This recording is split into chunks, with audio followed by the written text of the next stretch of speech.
ہمیں نہ کرامت دیکھنی ہے، نہ ہمیں کوئی معجزہ دیکھنا ہے،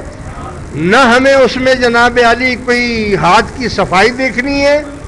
نہ ہمیں نہ کوئی کرامتوں سے واسطہ ہے۔ اگر ہم کرامتوں کے پیچھے چلے گئے تو پھر تو ہم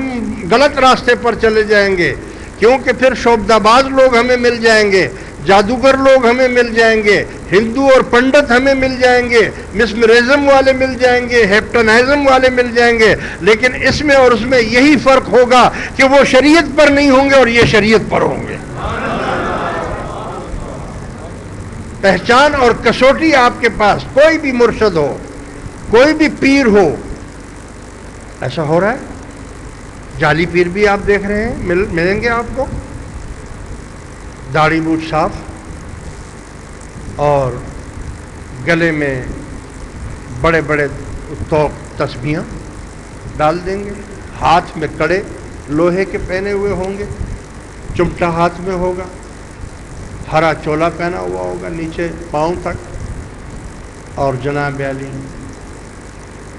چرس پی رہا ہوگا، بھنگ پی رہا ہوگا، نماز نہیں پڑھ رہا ہوگا، اور ایجنٹ رکھے ہوں گے 2-4 جو اس کی مشہوری کرتے رہیں گے، بابا بڑا پہنچا ہوا ہے، اور سادہ لو مسلمان پھنس جائے گا۔ تو آپ کیا چاہتے ہیں اس سے؟ بھائی زیادہ سے زیادہ آپ تو اللہ، پیر مرشد تو اللہ اور رسول سے قرب حاصل کرنے کے لیے ہوتا ہے، اللہ اور اس کے رسول سے قرب حاصل کرنے کے لیے ہوتا ہے۔ تو آپ کیا چاہتے ہیں؟ کیا آپ بھی پھر ویسے ہی بننا چاہتے ہیں؟ بھائی جیسا وہ ہے ایسے ہی آپ کو بنائے گا نا، اور کیا بنائے گا آپ؟ کہیں جناب علی بال بڑے لمبے لمبے بال رکھے ہوئے ہیں، اس میں میل جمی ہوئی ہے، داڑھی بھی لمبی کی ہوئی ہے، اس میں بھی میل جمی ہوئی ہے، اور جناب وہ چرس، بھنگ، افیم، نشے یہ کر رہے ہیں، اور کہتے ہیں یہ بہت پہنچا ہوا بابا ہے، بڑا اللہ والا ہے، بڑا اللہ پہنچا ہوا ہے۔ لوگ جا کر پھنس جاتے ہیں۔ یاد رکھو آپ کے پاس کسوٹی ہے، کسوٹی جیسے سونے کو دیکھتے ہیں، سونے کو سنیار کسوٹی سے پرکھتا ہے، پیتل ہوتا تو بھی بتا دیتا ہے، سونا ہوتا تب بھی بتا دیتا ہے۔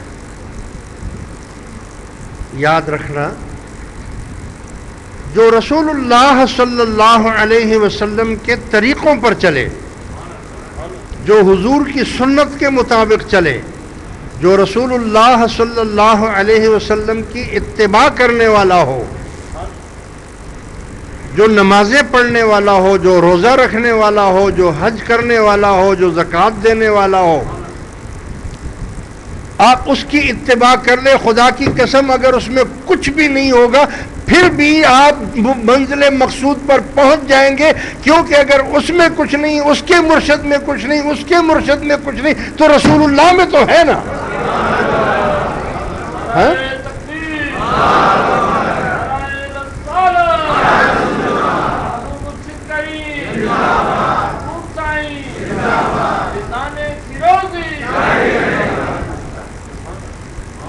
یاد رکھو یہ سلسلہ طریقت اس کو ہی کہتے ہیں کہ اگر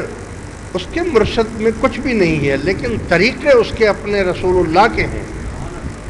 تو اگر اس میں فیض نہیں وہ پہنچا سکتا ہے تو اس کا جو مرشد ہوگا وہ پہنچائے گا، اگر اس میں بھی کچھ نہیں ہے تو اس کا مرشد پہنچائے گا۔ سلسلہ منقطع نہیں ہونا چاہیے کہیں بھی، یعنی مرشد سے لے کر رسول اللہ تک اس کا سلسلہ ہو، خدا کی قسم وہ خالی نہیں جائے گا۔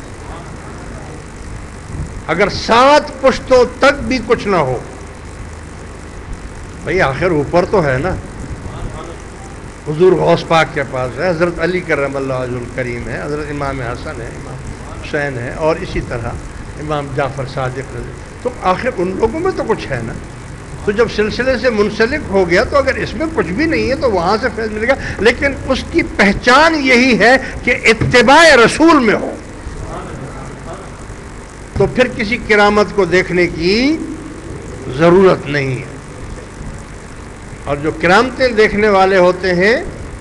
وہ ہمیشہ غلط جگہ پھنستے ہیں، کیونکہ کرامتیں تو وہ دکھا دیتے ہیں لیکن شریعت نہیں دکھا سکتے۔ جو کرامتیں دکھائے گا، ہاں ایسے شریعت والے بھی ہیں، وہ بھی کرامتیں دکھا دیتے، کرامت ان میں بھی ہوتی ہے، لیکن یاد رکھو کرامت،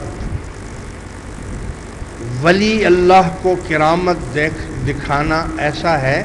جیسے عورت کو حیض آ جاتا ہے،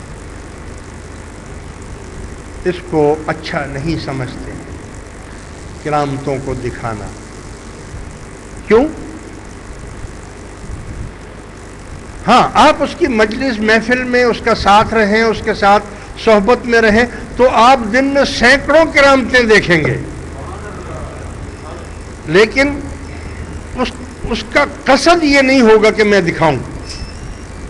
اس اللہ کے ولی کا یہ قصد نہیں ہوگا کہ میں لوگوں کو کرامتیں دکھا کر مرید بناؤں۔ کیوں؟ اگر وہ کرامتیں دکھا کر لوگوں کو مرید بنانا چاہتا ہے تو وہ تو نفس کی غلامی کر رہا ہے،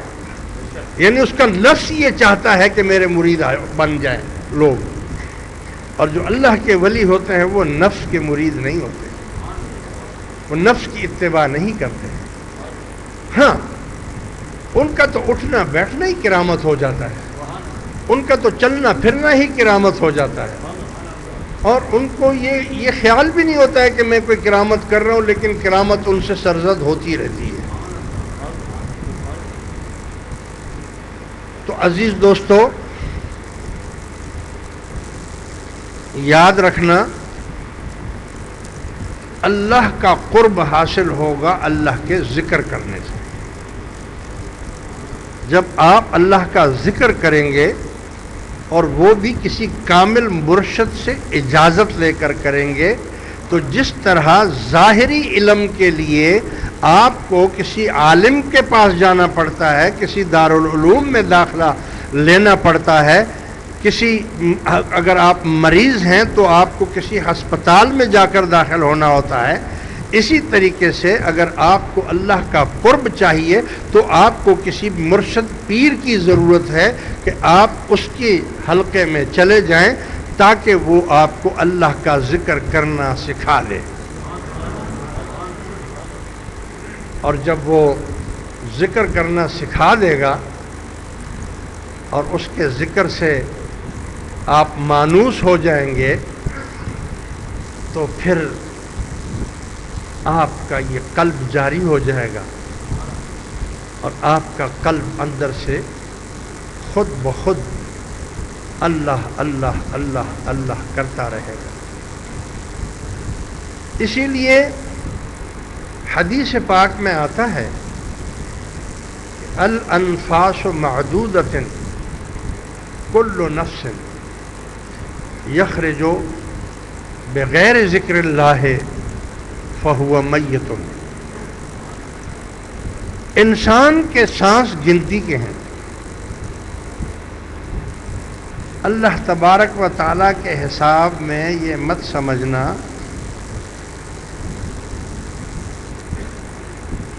اس کا علم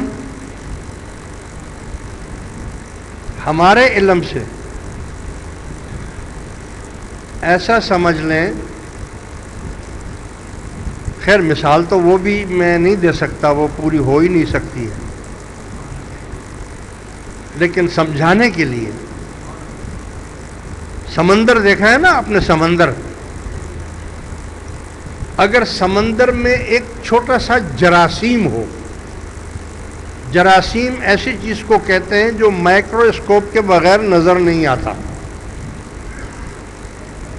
ہماری عقل اور ہماری سمجھ یوں سمجھ لو کہ جیسے ایک سمندر میں ایک جراثیم ہے، اور اللہ تعالیٰ کا علم، اللہ تعالیٰ کے علم تک کوئی سوچ پہنچ نہیں سکتی، کوئی دماغ نہیں پہنچ سکتا، کوئی عقل اس تک پہنچ نہیں سکتی۔